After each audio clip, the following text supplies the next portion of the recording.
If they don't boo people, they don't know. Let's put it that way.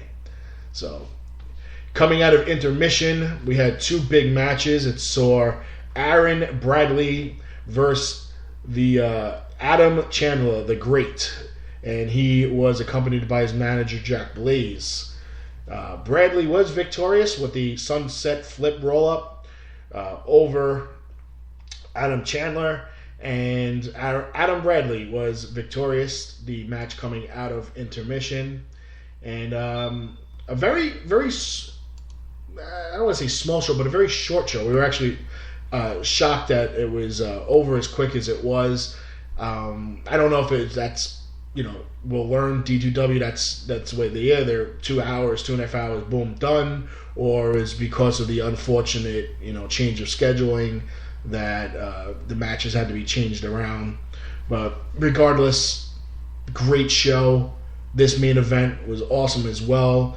It was Chris Johnson and the tag team champions Red Hot Asylum taking on the Illusionists, Damian Adams, and the Down Boys, Steven and Tony.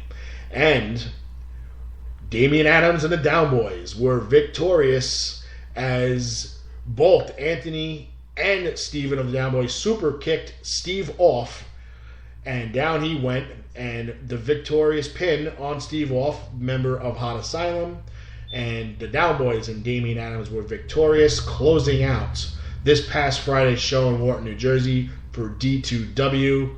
A great show. We had a lot of fun. I was in attendance along with JT and Jen. We had a good show, and we like to thank the Jersey Devil and Damian Adams for having us. We like to thank Glitz and Glamour and the Down Boys for extending the invite and giving a word to the men in charge that we were going to be there. We got to see some great wrestling, a lot of entertainment. We were sitting next to David Adams, who's always entertaining, especially when you put a microphone in front of him.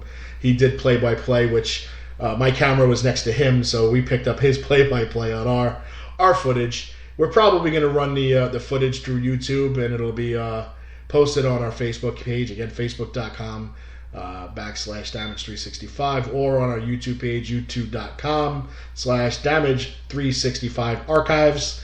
All one word, no spaces, no underlines, no nothing.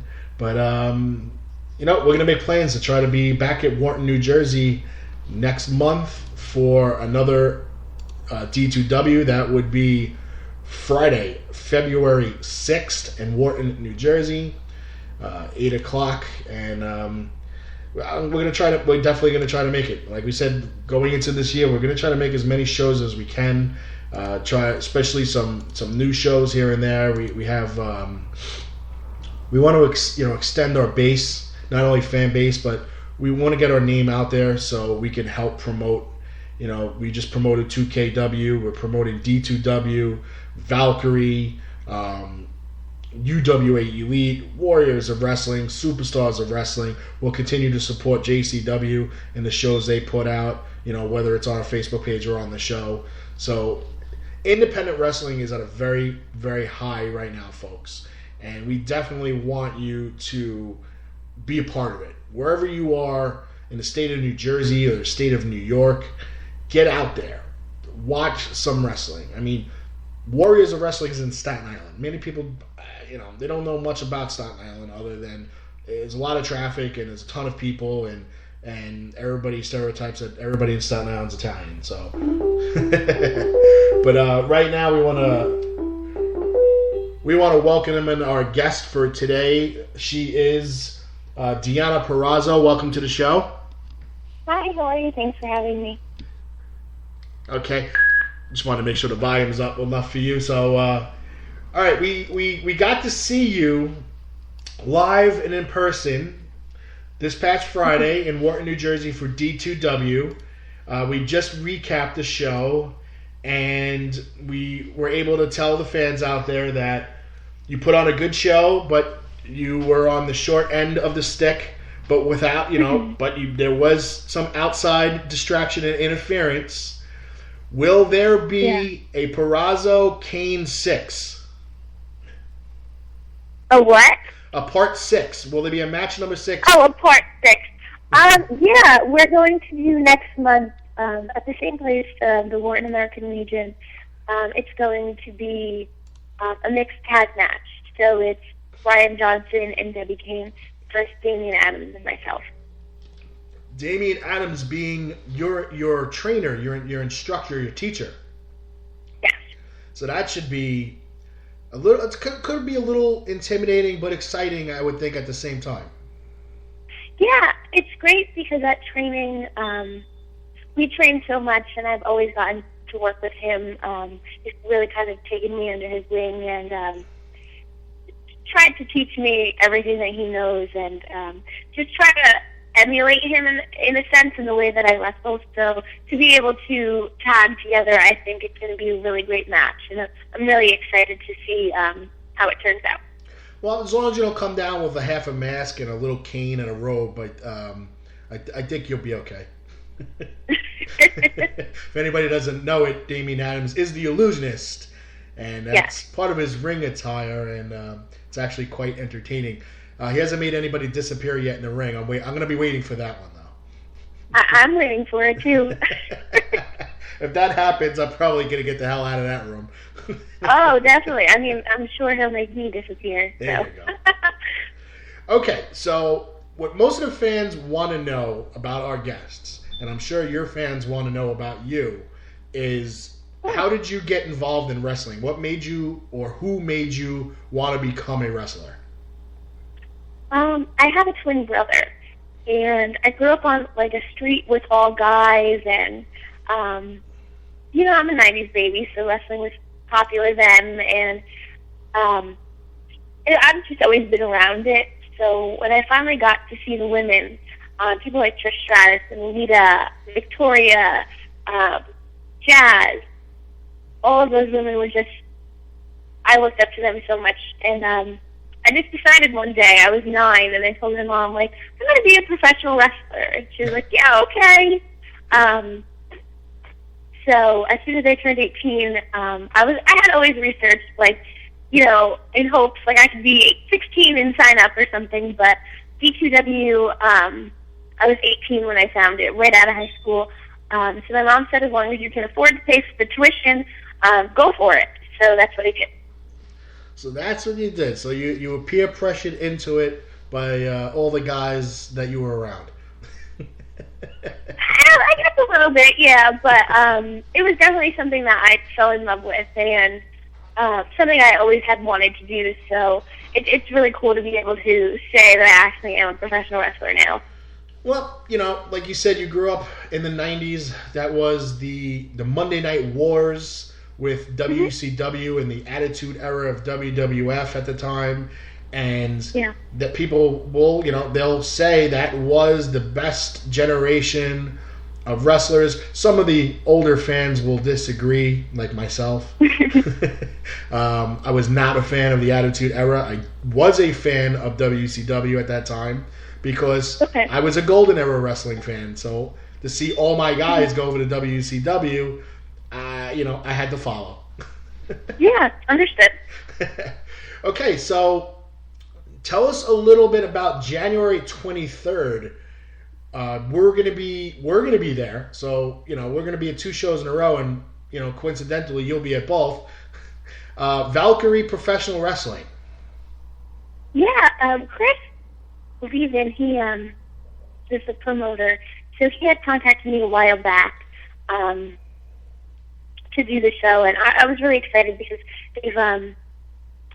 they're like the main women's promotion up north, so to get a chance to be on a show with some of the people that they've had is really great. I think it's really cool to have a show with all women. It's so different to showcase all women, and there's very few guys that are on their show, so I'm really excited. I'm wrestling Jennifer Cruz, so I know a little bit about her.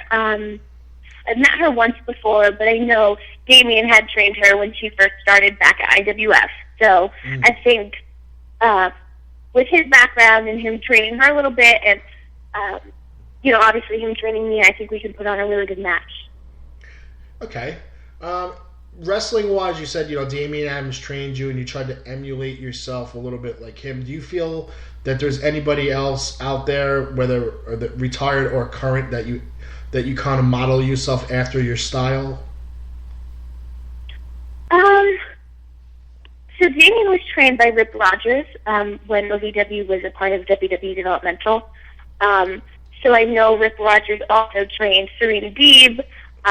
So she's someone that when I'm bored, I just look up her matches, and I think to me she's like it. She's perfect in the way that her style is, in the way she adapts, whether it's over here or in Japan or whatever she's done it all. Right. So as far as women, definitely Serena Deeb. Okay.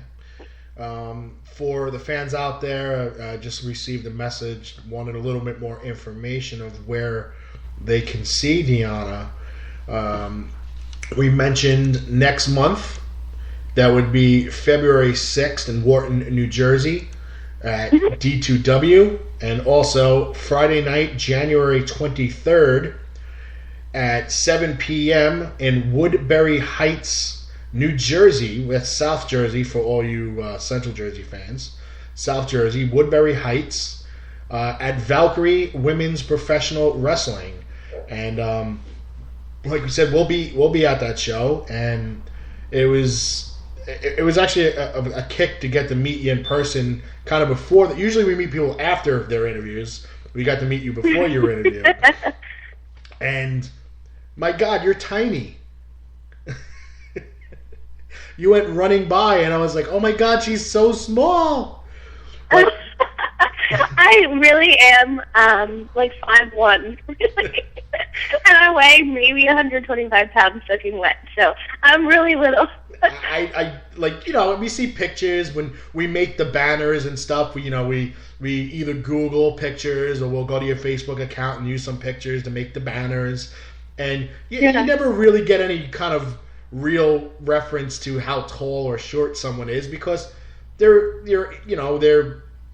pictures that you're up against a wall, someone takes a picture, or you're posing for it, or if you're in the ring, you're fighting someone that's of similar height within a couple of inches. So I'm 6 feet tall. JT, who was with me, is 6'3", and you ran by and we both looked at each other and we were like, oh my God, she's so little. Yeah, and luckily, like, Damien is not, I don't want to say short, but he's on the shorter side for men. And a lot of the people that I've trained with are similar to my height. They're not giants. Like, being 6'3", you're a giant to me. So I haven't really gotten a chance to work with anyone that's really tall. And all the girls that I've wrestled are around my height. Everyone's taller than me, so, but just a few inches. So it hasn't really thrown me off. But yeah, I'm so tiny. I've always been so tiny compared to everyone else. Well, I guess growing up around guys and everything, and no guy is going to be like, oh my God, you can't hang out with us, you're too small. Well, so it's like, no, I was definitely always one of the guys. Always. She was one of the guys. That never hindered me. See, now all the ones that bothered you when you were younger, now you can kick their ass. So. Oh yeah, definitely. They don't mess with me now. Where can fans reach you on social media? I have a Twitter account. It's at _ Deonna Purrazzo. I encourage everyone to follow me there. I post training updates, and sometimes I have some videos up there from training, pictures of all of us, all updates on shows that I'm doing. So that's really the best way to interact with me. Okay. Also, my Facebook, I do the same thing in there. I'm not on it as much. I don't interact as much. But all of my updates, and if you wanted to follow anything, Facebook too, just Deonna Purrazzo. Okay. Do you have like Instagram or anything like that? I do. It's the same handle as my Twitter handle. And it's public, so you can just follow me. Okay. Well, Instagram's like that's the next newest big thing where kind of people use to put information out there just in photo or short video clips and things like that. And it's huge in the wrestling world. Yeah, definitely. I've seen it more now than even Twitter. So Yeah, I was like one of those. I'm one of those people that